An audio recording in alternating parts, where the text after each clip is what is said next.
é o nosso Deus. Irmãos, nós vamos hoje falar sobre o capítulo 20 de Jeremias. Capítulo 20. Eu gostaria que você pudesse estar abrindo o texto. Nós vamos ler praticamente todo o capítulo e depois fazer uma breve explanação do mesmo. Capítulo 20.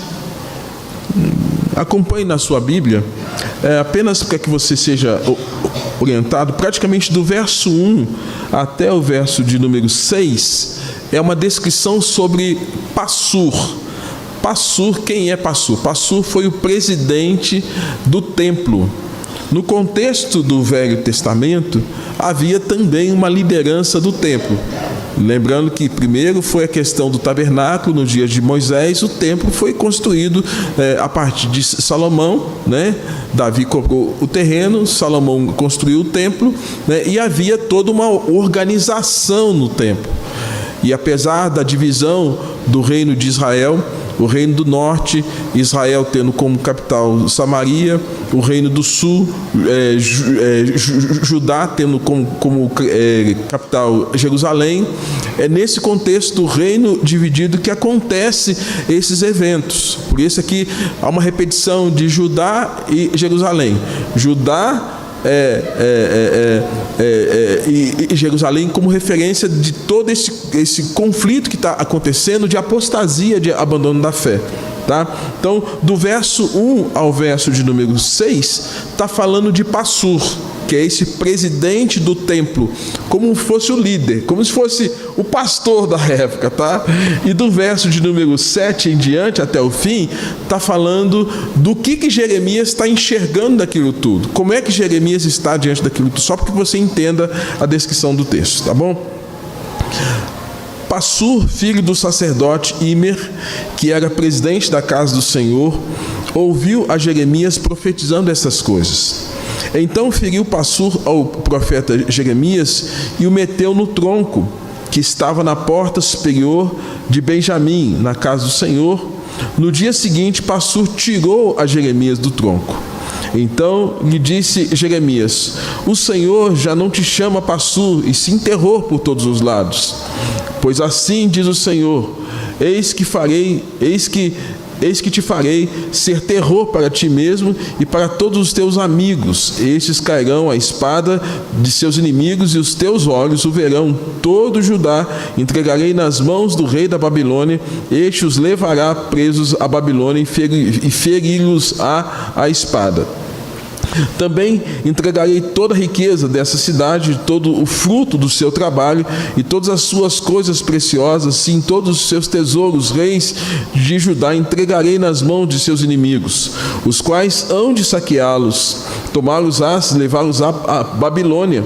E tu, Passur, e todos os moradores da tua casa, ireis para o cativeiro, irás à Babilônia, onde morrerás e serás sepultado, e tu e todos os teus inimigos, os quais profetizastes falsamente. Persuadiste-me, Jeremias falando, persuadiste-me, ó Senhor, persuadido fiquei, mais forte foste do que eu, e prevaleceste, sirvo de escárnio todo dia. Cada um deles zomba de mim, porque sempre que falo tenho de gritar e clamar violência e destruição, porque a palavra do Senhor se me tornou um opróbrio, ludíbrio todo dia. Quando pensei, não me lembrarei dele, já não falarei do seu nome, então isso me foi no coração como um fogo ardente, encerrado nos seus ossos, já desfaleço de sofrer e não posso mais, porque ouvi a murmuração de muitos, há terror de todos os lados. Denunciai, e o denunciaremos. Todos os meus íntimos amigos que aguardam de mim que eu tropece e dizem: bem pode ser que se deixe persuadir, então prevaleceremos contra ele e nos vingaremos. Mas o Senhor está comigo como um poderoso guerreiro, por isso tropeçarão os meus perseguidores e não prevalecerão, serão sobremodo envergonhados, e porque não se houveram sabiamente, sofrerão afronta perpétua que jamais se esquecerá.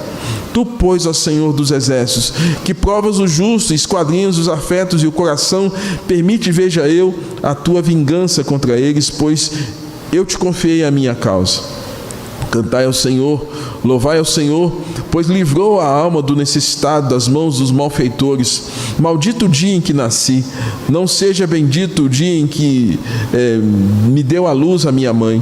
Maldito o homem que me deu as novas a meu pai, dizendo, nasceu-te um filho, alegremos-nos com isso grandemente. Seja esse homem como as cidades que o Senhor, sem ter compaixão, destruiu, uma referência a Sodoma e Gomorra. Ouça ele clamor pela manhã e ao meio-dia alarido.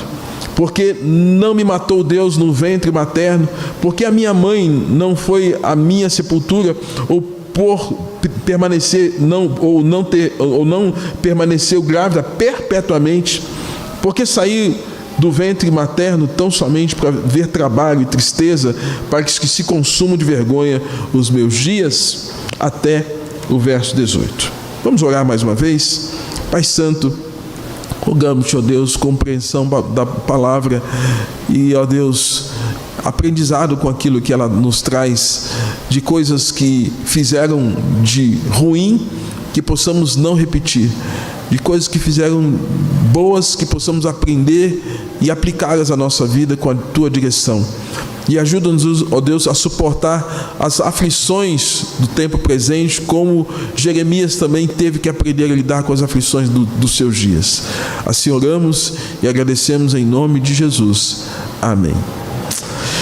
Irmãos, o tema da nossa fala, a perseguição do profeta, a perseguição, enfrentamento e livramento, é o que nós temos no capítulo 20 de Jeremias. Em todo o cenário da vida sempre aparecerá opositores, e os opositores são os inimigos para testar você. Eu brinco que fala que em todo lugar sempre vai aparecer um secretário do mal, alguém para executar o plano do mal contra as nossas vidas. Às vezes, num contexto de uma família, sempre tem aquela pessoa que parece que está sempre afrontando você. Às vezes, num contexto de trabalho, tem sempre aquela pessoa que vai questionar a sua fé, vai zombar de você. Às vezes, no contexto, inclusive, de igreja, pode acontecer isso também, né? E às vezes no contexto da nossa vizinhança. Então sempre nós vamos ter uma circunstância que vamos ser expostos a um secretário do mal. Eu falo, às vezes Deus coloca algumas pessoas para agir. Deus permite que algumas pessoas venham, se aproximem de nós para nos atrapalhar, mas também para nos fazer crescer, né? E me parece que foi isso que aconteceu com Jeremias. Jeremias é esse que está sendo testado. E não é diferente uma situação dessa, como também pode acontecer conosco, como acabei de citar. Havia no contexto do tempo daqueles dias a figura de Passur, que é o que nós encontramos aqui no verso de número 1. Passur, já começa com o nome dele, Passur, filho do sacerdote Imer. Se você entende, o sacerdócio, ele teve a sua origem através do irmão de Moisés. Quem foi irmão de Moisés? Arão. O sacerdócio araônico. Então havia uma linhagem sacerdotal através da tribo de Levi, que são os levitas, que a porção deles, ou seja, a herança deles, era servir a Deus ou no tabernáculo ou no templo. E você então entende que o tempo passou praticamente de Arão, Moisés, período lá atrás, no Êxodo, até chegar esses dias 627, que é o tempo aí em que Jeremias está profetizando. Então a gente tem todo esse tempo em que de fato a tribo de Levi, através do sacerdócio araônico, estava cumprindo a sua função. Só que naquele contexto, Passur era filho do sacerdote, como se o pai fosse o pastorzão e o filho fosse o pastorzinho, tá bom? Só para a gente deixar mais claro. Então Passur era esse presidente do do templo. Ele tinha uma função de liderança, tá?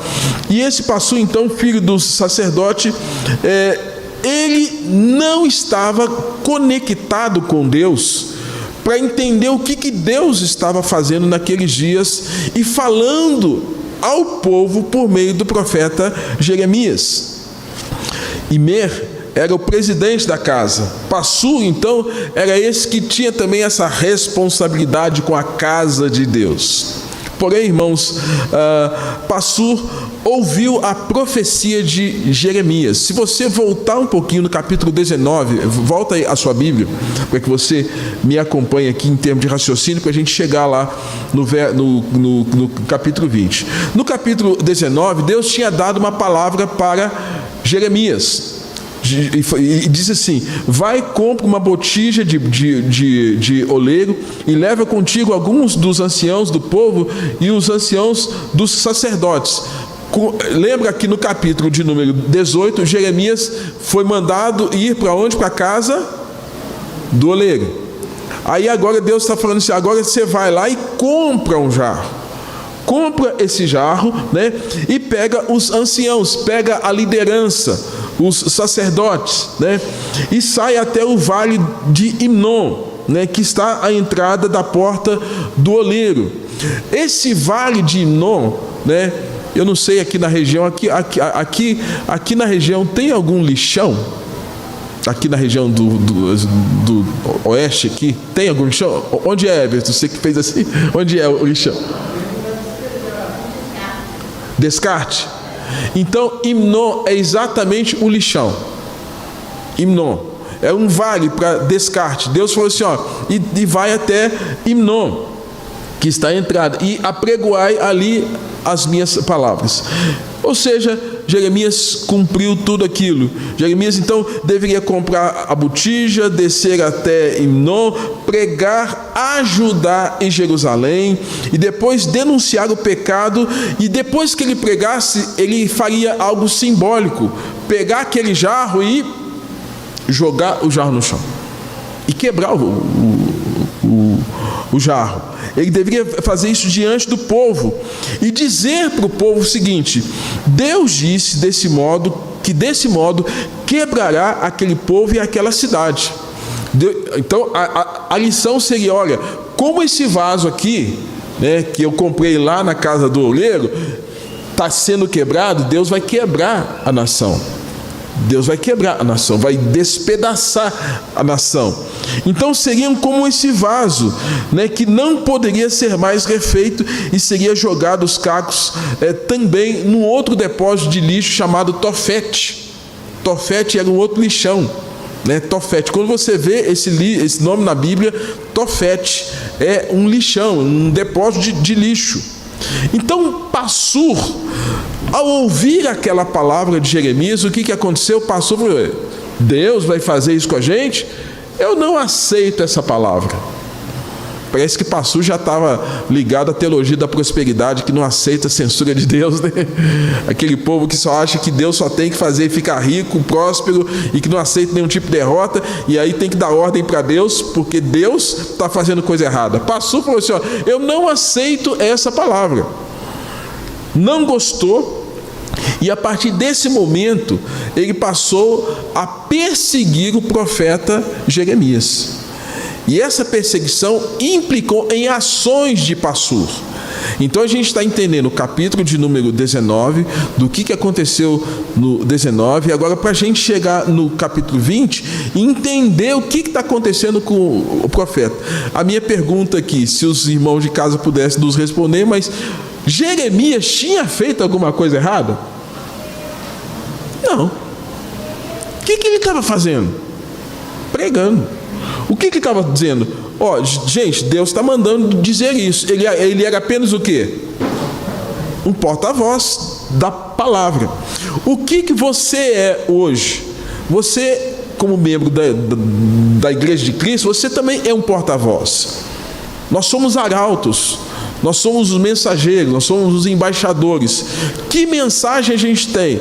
Aquilo que as Escrituras nos ensinam, né? Aquilo que a palavra de Deus nos ensina. E tal qual Paulo fala em 2 Timóteo capítulo 3:16, toda a escritura é útil para a correção, para o ensino, para a repreensão, para que todo homem seja educado na justiça. Né? Então hoje, quando nós abrimos a Bíblia, nós como igreja exercemos o ministério profético. Não é profetada como alguns fazem aí e falam, chegam a dizer, eis que digo que o Senhor, isso aí é profetado. Nós não somos disso, nós não somos dessa linha. Nós somos de abrir a Bíblia e o quê? Ensinar a Bíblia, falar da palavra de Deus, tá? E Jeremias então é esse que, naquele contexto, Deus falava de maneira muito clara e direta com os profetas por conta das ações teofânicas de Deus, né?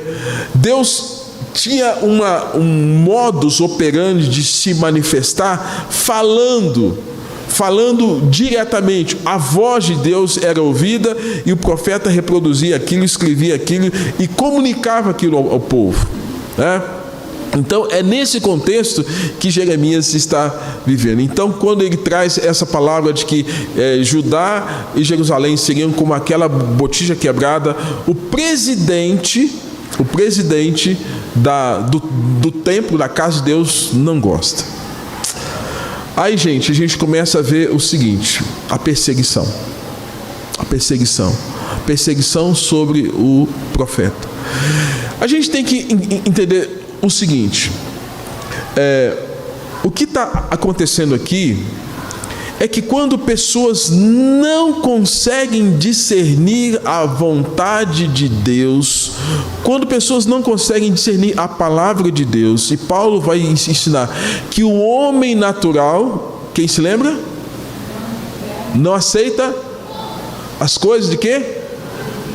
Do Espírito de Deus, porque essas coisas lhes são o quê? Loucura.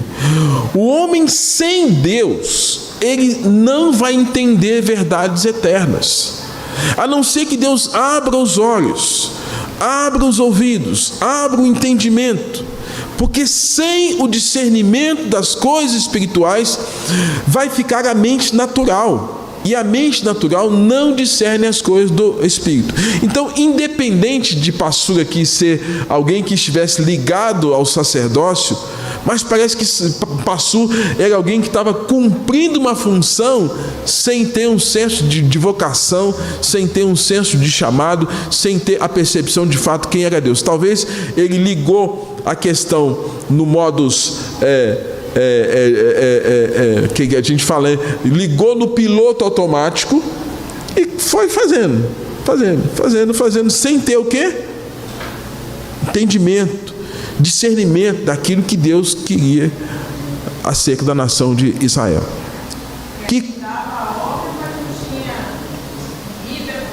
Com Deus.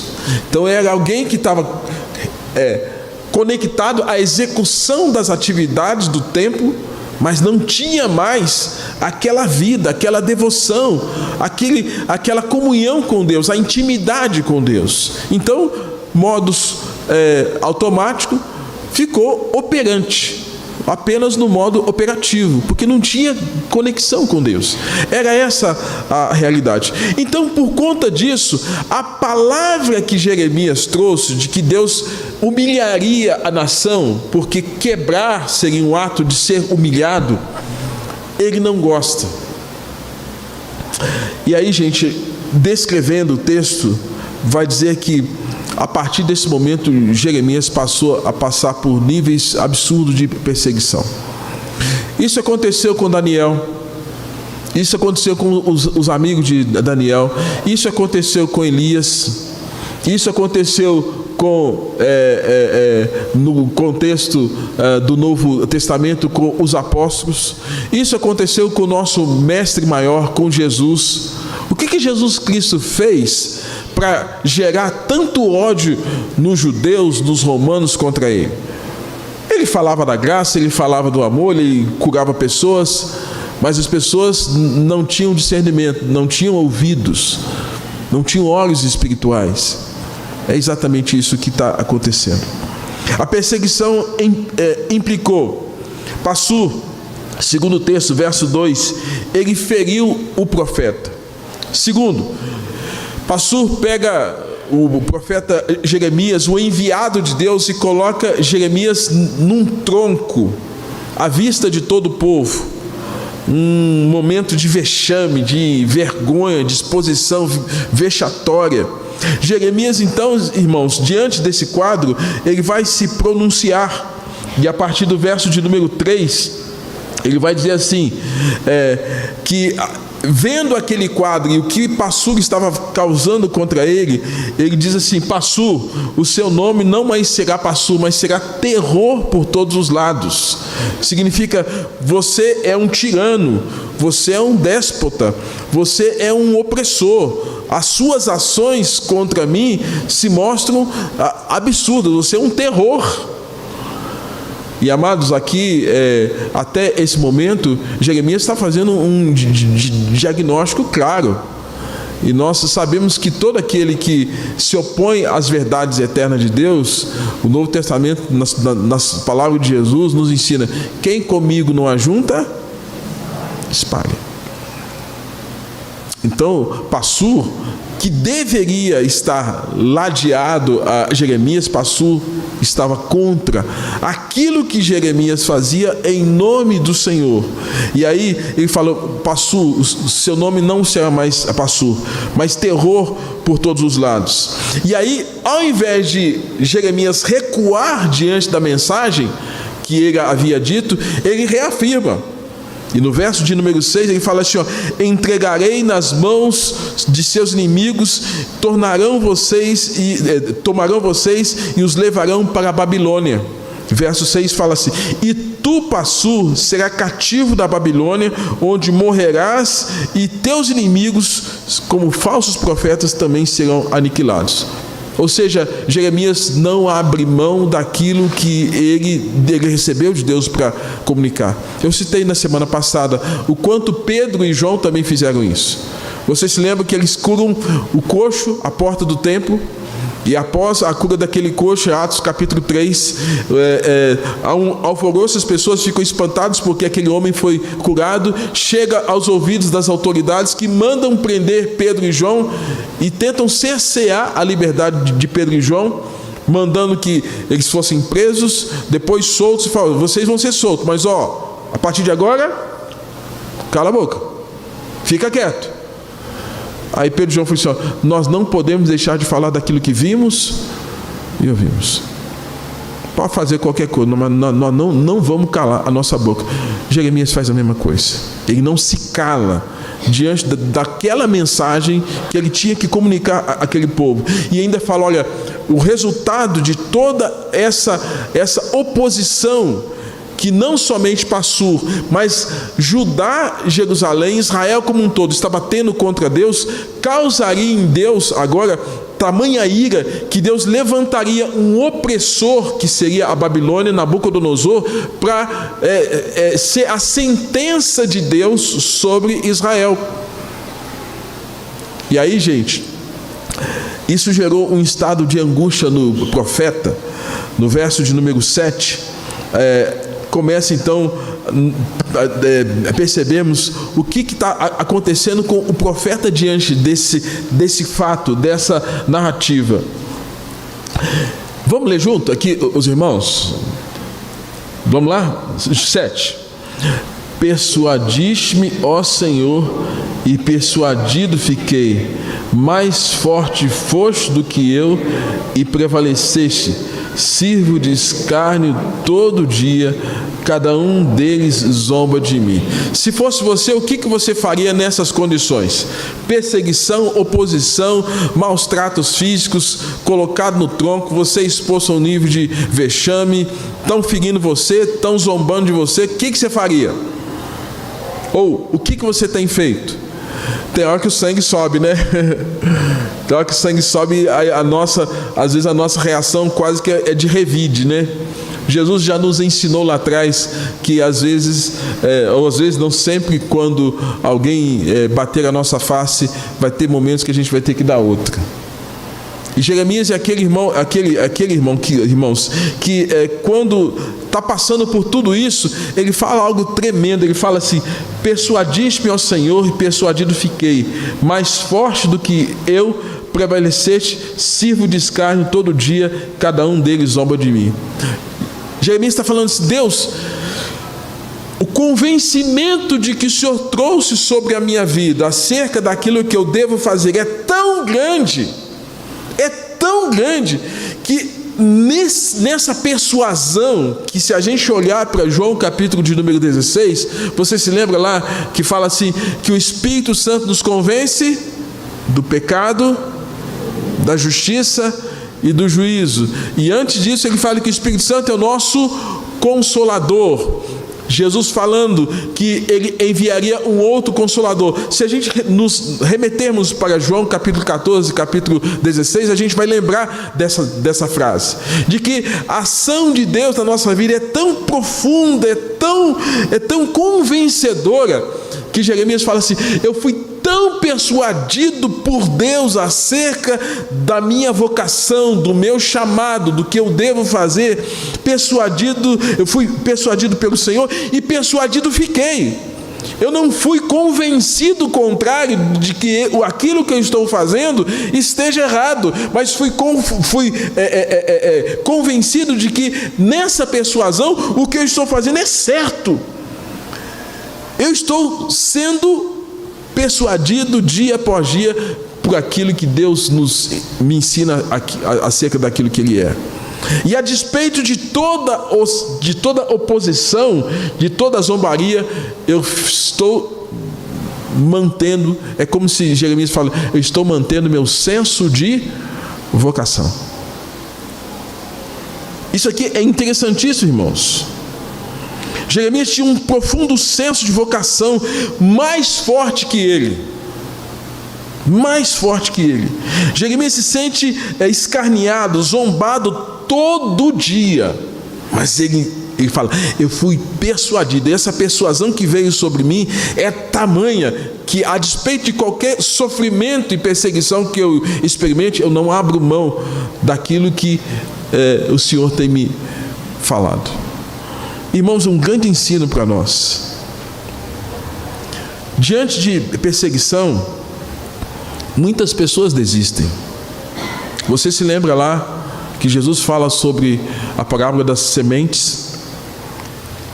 Caiu à beira do caminho, caiu no meio dos espinhos, caiu em solo rochoso e caiu em boa terra.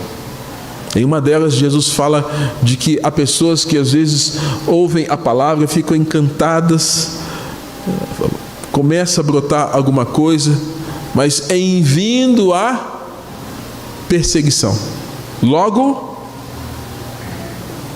abandonam, logo dão para trás.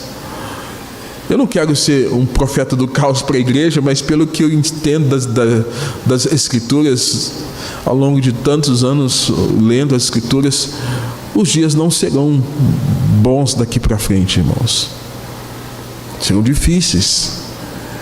E se nós não tivermos um senso de vocação, como Jeremias falou, persuadido fui pelo Senhor, persuadido fiquei. Eu tenho um senso de vocação que, a despeito das dificuldades que eu enfrento, eu sigo caminhando.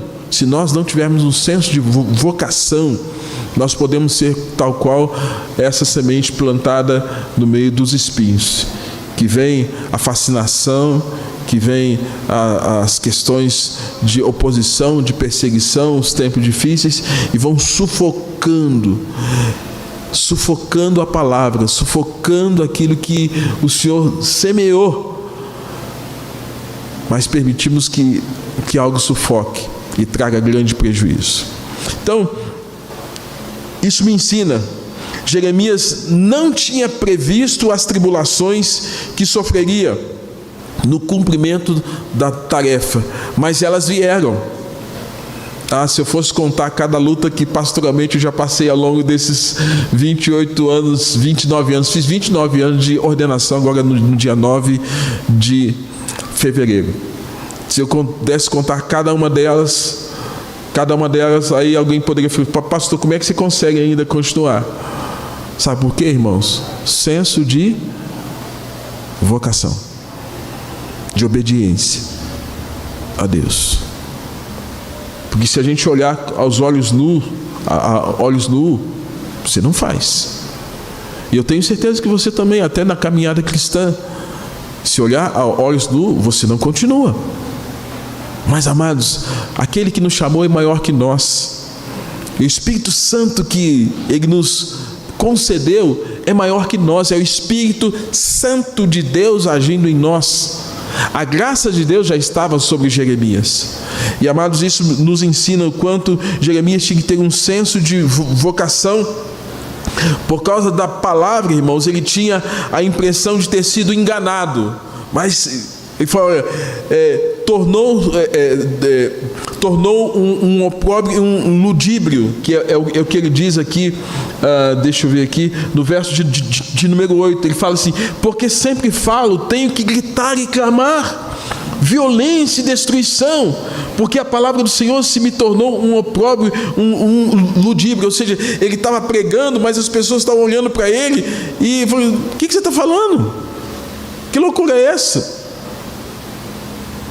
Você se lembra que Paulo, um dos momentos que ele está pregando no contexto do Novo Testamento, na descrição do livro de Atos, eles falam: Paulo, as muitas letras te fazem... Quem se lembra?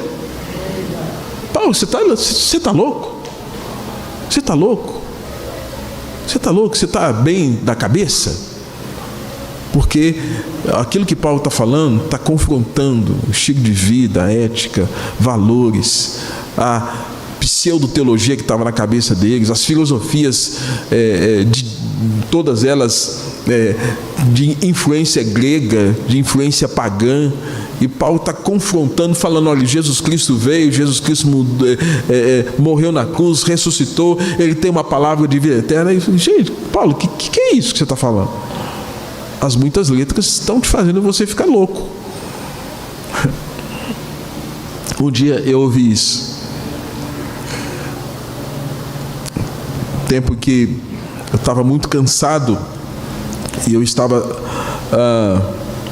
participando de um culto da UPH, na terceira igreja presbiteriana de Juiz de Fora. E eu estava tão exausto mentalmente que eu estava sentado no banco da igreja, não era pastor ordenado, era licenciado.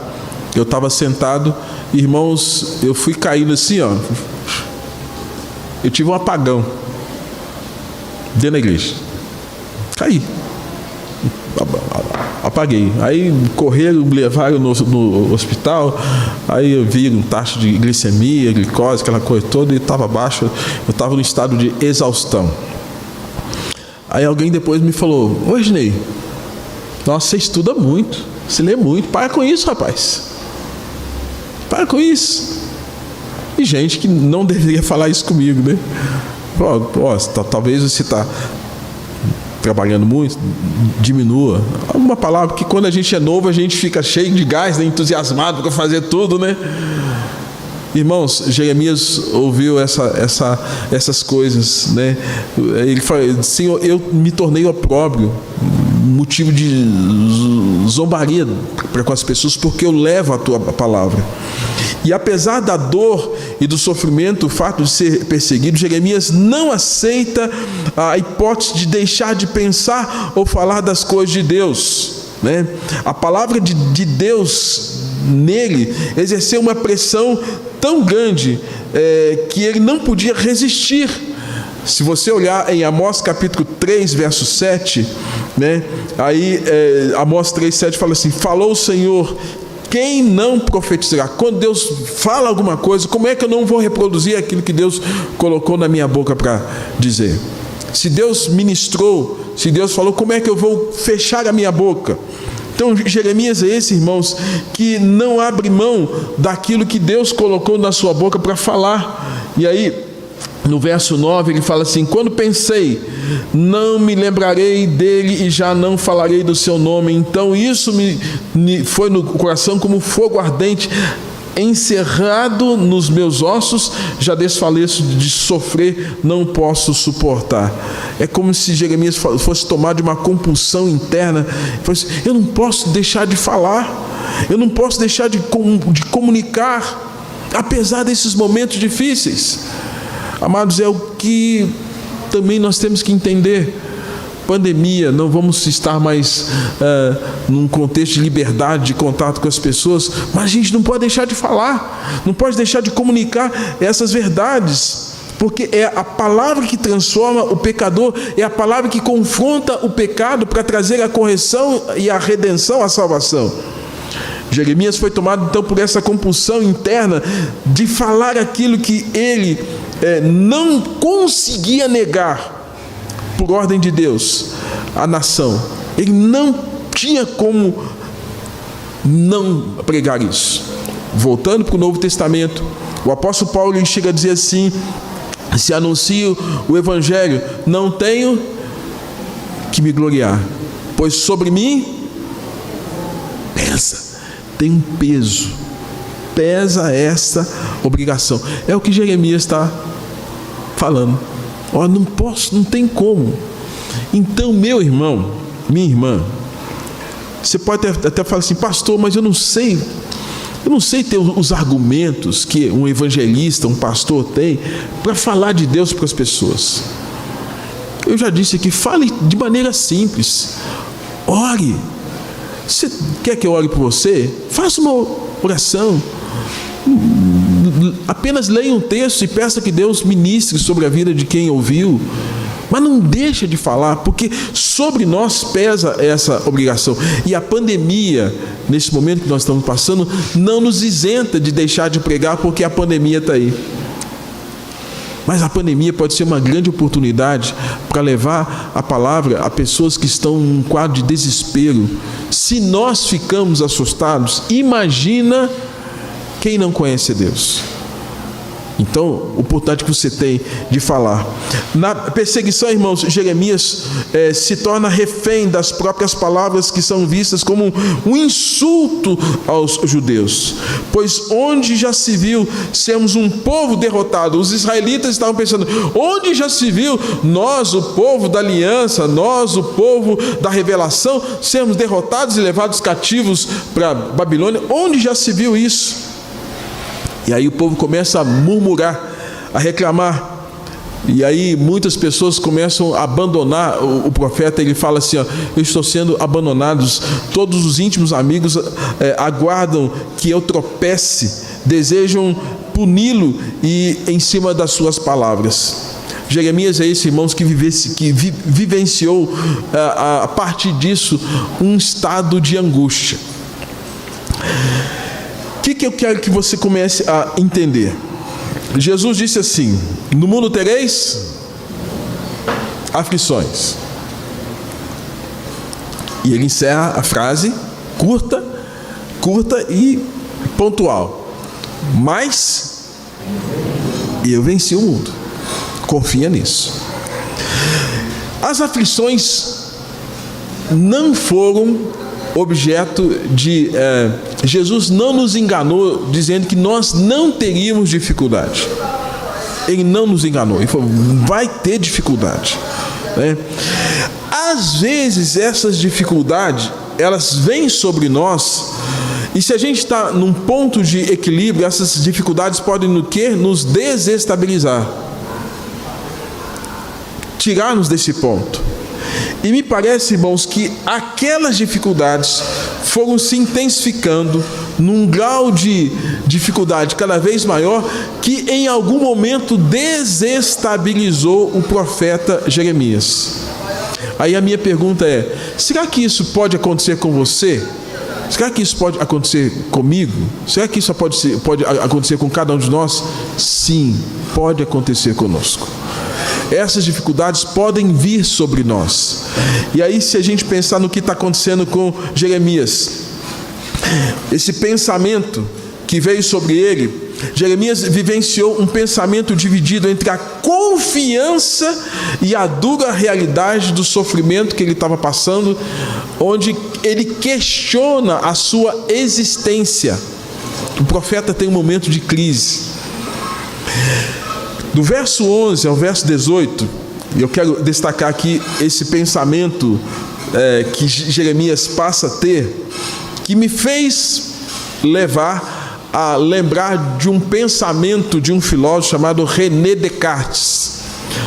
Dá uma fechada nessa janela para mim, por favor. René Descartes é um filósofo que certamente você já deve ter ouvido uma frase dele que diz assim: se penso... Quem é que já ouviu isso? É um filósofo. Os filósofos viveram lá 300, 400 anos antes de Cristo. Ele cunhou essa frase: se penso, logo existo. E aí ele cria então o que chama de método cartesiano, né? No século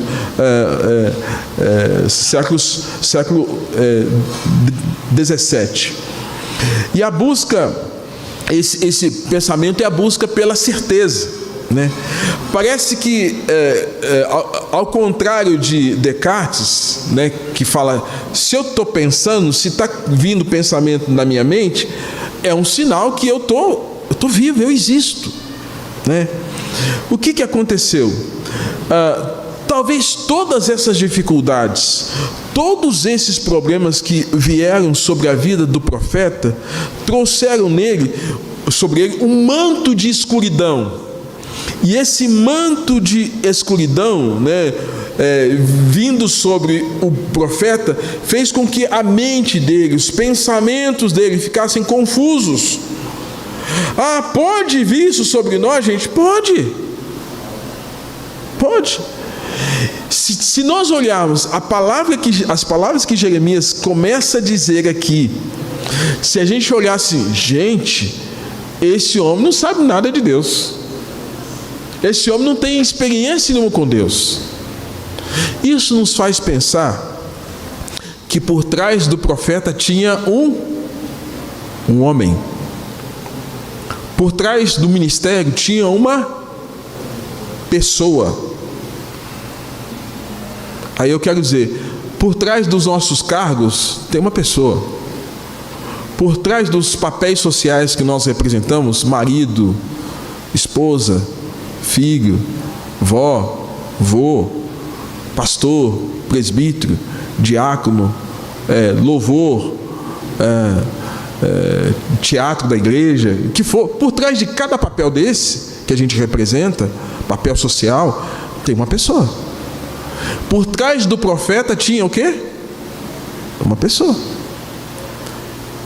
A despeito de todo esse momento que ele fala, olha, persuadido fui pelo Senhor e persuadido fiquei. Por trás do profeta tinha uma pessoa. Essa persuasão era fortíssima sobre ele, que ele não conseguia deixar de fazer e falar o que tinha que falar, porque Deus assim o ordenou. Tem gente que acha que é um grande glamour a gente vir para o púlpito e subir no púlpito e pregar. Irmãos, quantas e quantas vezes eu confesso, eu vinha para o púlpito, não aqui, ao longo desses anos, arrebentado, e tinha que falar, e tinha que pregar, arrebentado porque tinha algum nível de angústia, de sofrimento meu, arrebentado porque às vezes a minha esposa não estava bem de saúde, cirurgias, momentos difíceis, arrebentado porque estava aborrecido com alguma situação de filhos, arrebentado por alguma preocupação com algum membro da igreja e tinha que subir no púlpito e pregar. E às vezes quem está vendo, nossa, a vida de pastor é muito facinho, né? Às vezes a gente vem, gente, arrebentado. E pouca gente, às vezes, consegue entender isso. Na Coreia, os pastores lá têm uma prática que... porque às vezes acontece que você vem para a igreja e no caminho acontece alguma coisa. Como hoje, por exemplo, eu fui ligar o carro, meu carro não ligou. Faltando 15 minutos para vir para cá. Aquilo tenta o quê? Desestabilizar a gente. A mim, vamos chamar o Uber. Tentei uma vez, não deu certo, já chamamos o Uber. Chegar aqui, desestabiliza. Mas às vezes não é um evento como esse, às vezes é uma fala. Alguém que fala alguma coisa, ou em casa, ou na igreja, um comentário, uma fala, e aquilo tenta na Coreia, eles fazem o seguinte: pastor, sábado, falar com Deus, oração, domingo ele chega para pregar, ele não tem contato com ninguém, que ele vai ter contato diretamente no púlpito, para falar da palavra de Deus, para que não seja contaminado com nenhum tipo de situação que tire daquele ponto de equilíbrio e possa prejudicar a palavra do Senhor. Jeremias, irmãos, é esse que está vivendo esse momento de crise agora. E ao contrário de Descartes, que falou: se penso, logo existo, Jeremias está falando: eu não quero existir, eu não quero viver, a vida para mim está complicada. E ele entra em uma crise que começa a falar alguma dessas coisas, atrelada ao nível de angústia, ao nível de sofrimento que ele está tendo. Lembrando que por trás do profeta tem uma pessoa. Nunca se esqueça disso. E a gente acha, muitas vezes, que o outro é obrigado a estar o tempo todo rindo até aqui para a gente. Às vezes a gente não está bem. Talvez alguns pudessem perguntar: não, Jeremias, você tem que suportar isso, você tem que lidar com isso. Você não é profeta? Como às vezes eu já ouvi. Mas você não é pastor? E às vezes você não é psicólogo? Por trás do psicólogo tem uma pessoa, por trás do pastor tem uma pessoa, por trás do presbítero tem uma pessoa, por trás da esposa tem uma pessoa. Por trás de cada um de nós tem uma pessoa, das funções que nós executamos. E não nos isenta passarmos por perguntas, questionamentos, análises, e até falarmos algumas coisas que nós comumente não falamos. Até então, puxa vida, tudo que Jeremias tinha dito era coisa tremenda, mas agora Jeremias fala assim: maldito o dia em que eu nasci. Jeremias fala assim: não seja bendito aquela que me deu a luz, a minha mãe. Ou seja, minha mãe não tinha que ter me gerado. Fala: maldito o homem que deu as novas a meu pai, porque eu nasci. Irmãos, o dia do nascimento de uma criança é tão maravilhoso. Eu me lembro muito bem que quando nasceu a minha filha, eu fui no hospital, acompanhei a minha esposa, e quando eu tive a Isabela no colo, eu fiquei encantado, fiquei assim, embasbacado, fiquei assim bobo, anestesiado. E eu me lembro muito bem que estava a minha sogra e a avó da minha esposa, a bisavó e a avó, aguardando para pegar a criança, e eu com a Isabela lá. E a bisavó era muito bocuda, ela falou assim: você não vai dar essa criança para nós, não? Quando nasce uma criança, gente, como é que pode a beleza, a complexidade na união de um homem e uma mulher formar uma outra pessoa com traços tão perfeitos? Gente, eu fiquei... Aí Jeremias está falando: maldito o dia que eu nasci, maldito aquele que falou que eu tinha nascido. Palavras duras na boca do profeta. Por que não permaneceu a minha mãe grávida perpetuamente? Olha só, ele queria que a mãe dele ficasse de barriga, não 9 meses, mas a vida toda. Já pensou? Pensa numa situação dessa. Burro, né? Acho que é quase 1 ano, né? Elefante também, quase 2 anos. Ele falou: não, minha mãe tinha que ficar grávida a vida toda, para eu não vir ao mundo. Então percebam a fala do profeta, que revela o seu estado de quê? De angústia, de dor, de sofrimento, né? Ele fala: porque saí eu do ventre, só vejo trabalho e tristeza. Estou olhando aqui Israel, Judá, nossa, só trabalho e tristeza. Jeremias, irmãos, vê uma realidade que lhe assusta, e quando ele olha para essa realidade sem a ótica dos olhos de Deus, essa realidade o faz recuar e voltar para dentro de si mesmo, onde a existência dele fica sem sentido, Melhor não existir do que existir e ter que lidar com isso. Como podemos pensar, melhor não existir do que ter que lidar com o coronavírus. Melhor não existir do que lidar com esse momento que as pessoas estão sem esperança, sem expectativa, sem trabalho, perdendo emprego, sem provisão de alimento, cerceamento de liberdade. Melhor não existir. E pessoas que andam ou pensam assim, sem Deus, o caminho delas tem sido praticamente o caminho do suicídio. A perda de esperança, de expectativas. Querem tanto viver, mas não dão conta dessa dor que a morte se torna o caminho. No caso de Jeremias, ele não fala aqui de eliminar a própria vida, mas ele está falando aqui de não ter nascido, não ter existido. É uma crise de existência que ele está trazendo para nós. Estava mentalmente confuso, com traços de uma depressão situacional, alguma coisa assim. Irmãos, o lado humano do profeta nos faz entender a fragilidade que todos nós temos diante de momentos de aflições e perseguições. Mostra um humano frágil, carente. Ele faz mais uma confissão, lamenta. Ele se lamenta por conta de tudo aquilo, e é possível que ele tenha até excedido nas suas palavras, mas ele estava desesperado em ver aquele cenário. A disposição em obedecer ao chamado de Deus estava sendo frontalmente confrontada. A rejeição a Deus e ao profeta gerou uma crise existencial e espiritual.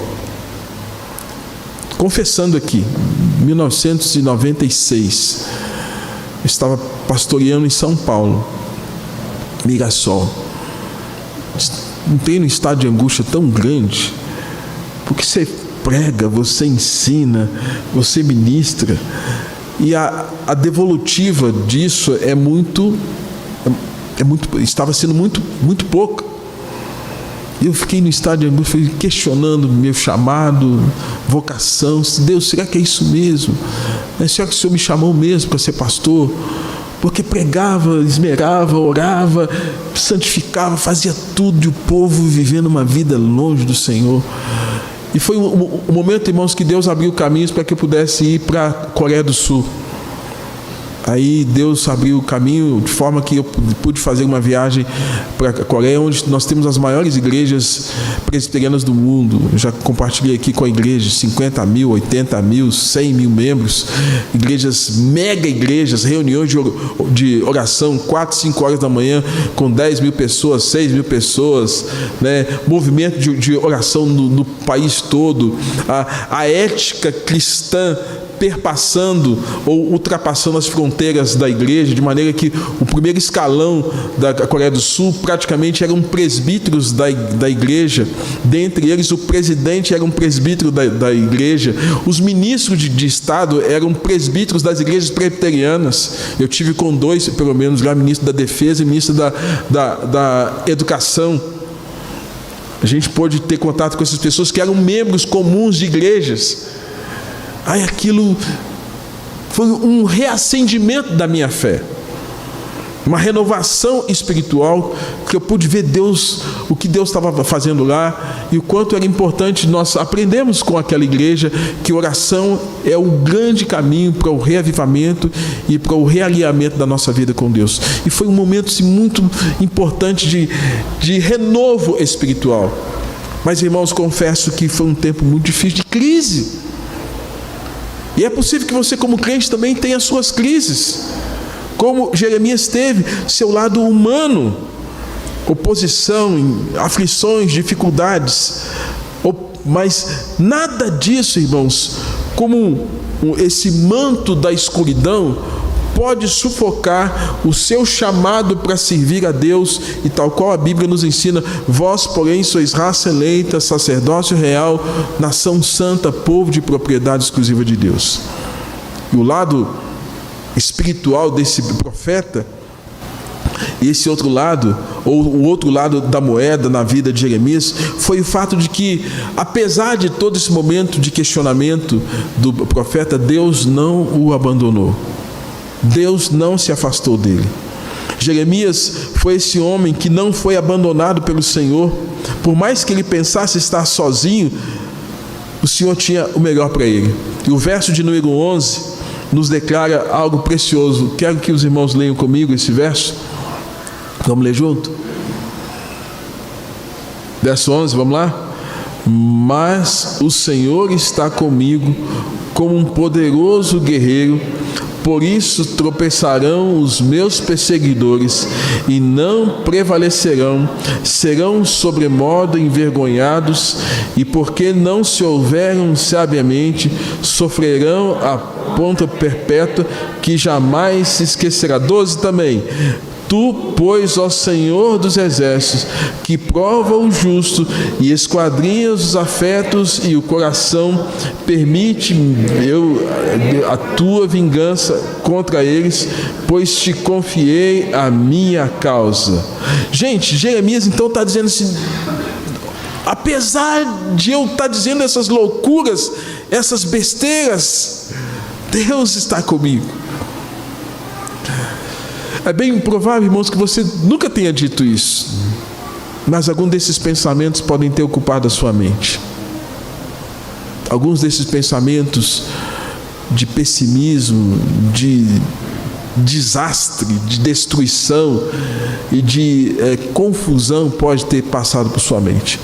E o fato de você não ter dito isso fez com que você ficasse preso nesses pensamentos, que pode até ter te levado a um momento de depressão espiritual, de estado de sofrimento, de isolamento, de vou calar, vou ficar quieto porque estou passando por isso tudo. É bem provável que tudo isso tenha acontecido, como aconteceu lá no profeta. Mas aí o que nós temos aqui: o Senhor está comigo como um poderoso guerreiro, por isso tropeçarão os meus perseguidores. Deus guerrearia as suas guerras contra Passur e os inimigos de Jeremias. Deus imporia derrota acachapante, vergonhosa sobre os seus inimigos. Ao lembrar disso, a fé de Jeremias se eleva. E no verso de número 12, ele traz para nós essa declaração tremenda, como algo apoteótico: tu estás comigo.